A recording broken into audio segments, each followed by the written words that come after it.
Hello, this is the second guide in the Lore series to Hellfire Citadel, and today I'm introducing the Iron Reaver encounter on Heroic Mode difficulty. This guide was written by Emakai, our glorious guild leader, and narrated by your lovable mage, Idle Solid. The Iron Reaver encounter is separated by two different phases. We have a ground phase, and we have an air phase, and those are the only two phases that you'll ever see during this entire encounter.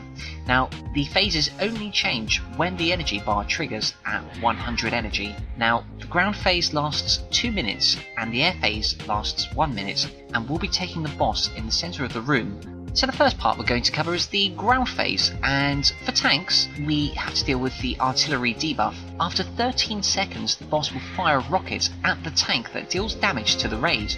The damage taken by the raid is reduced by the distance from the affected tank's artillery. You need to be around 40 yards, and that's the distance required for maximum reduced damage. This is the tank swap mechanic, so you should run to a safe location in the room away from the raid, very similar to the Mark of Chaos on Imperator Margok. Now, this ability is cast frequently on both tanks, so be sure to run back as soon as possible and taunt, because the other tank will need to be running away too. Barrage. Targets a random raid member, faces towards them, fires a line of fire at them, then deals fatal damage.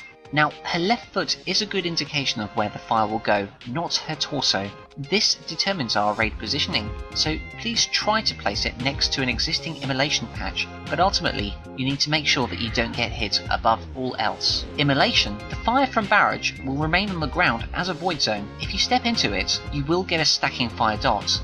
Unstable orb. Fired at a random range member, deals moderate impact damage, places a stacking dot dealing fire damage to all players stood within 10 yards of the unstable orb. The initial impact pushes away immolation patches and healers. The dot during pounding is dangerous and will require priority healing. Blitz. Now, the boss zooms forward in a random direction, picks up players caught in her path, causing damage, and blitzes back to the tanks. Now, this deals initial damage and applies a light dot. If you do get caught in the first blitz, be careful not to get caught in the second blitz back to the tanks. There is a strong chance of this happening. Healers, the blitz debuff is dispellable, so watch her feet to see which way she'll be pathing. Blitz will pull back any immolation patches, so be sure to avoid them, and melee, do not chase the boss, it is almost certain you will be caught in the return blitz. Pounding deals raid damage, very similar to the XT robot from Alduar, and pushes immolation fire patches back from the boss. So players should move in a little to ensure the fire isn't pushed into you, resulting in fatal dot stacks. Occurs 3 times per ground phase, meaning a healing CD will be assigned per cast. Tanks, try to have this happen in the centre of the room to allow us to resume our raiding position. And that's the ground phase covered. So, onto the air phase. Now, at 100 energy, the boss transitions into this phase, and during this phase, the boss takes 95% less damage. So, don't try to hit him or her. Now, there are 3 abilities during the air phase.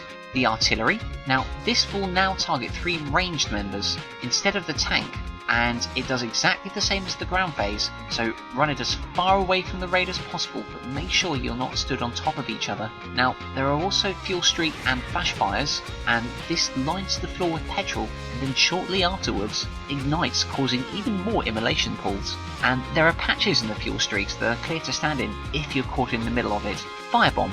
This launches 5 bombs at random locations. They explode after 25 seconds, dealing fatal raid-wide damage, and places a debuff on the raid, causing us to take 50% more damage from subsequent bombs. They have low health and must be DPS down quickly, so be sure to spread out if you see others on a bomb already. Try to use the centre of the room to A. reach the bombs faster, and B. hope the boss will land there to clear the fire. And finally, Falling Slam. This deals raid damage and fatal damage to anyone caught within the 30-yard landing zone. Now, in terms of tactics in execution, there are several things that we need to do to ensure this boss dies. Tank the boss in the centre.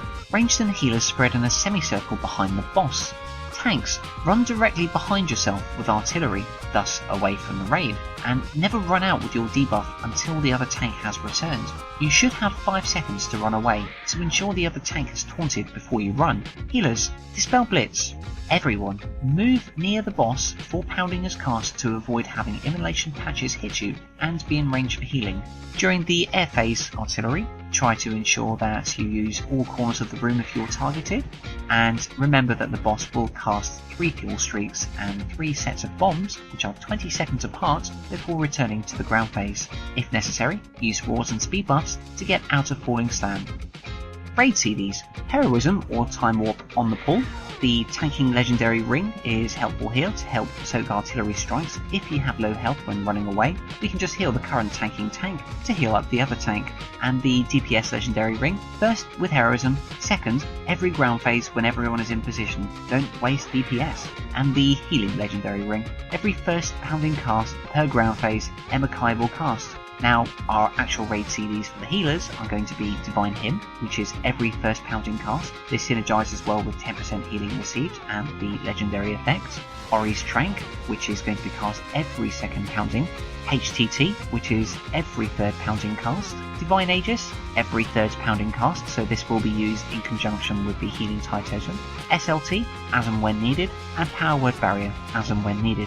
And personals, if you're low before a pounding is due, if not, as and when needed. There will be 4 raid markers in total. The blue raid marker will highlight where the tank should be standing during the ground phase. Again, this will be at the centre of the room.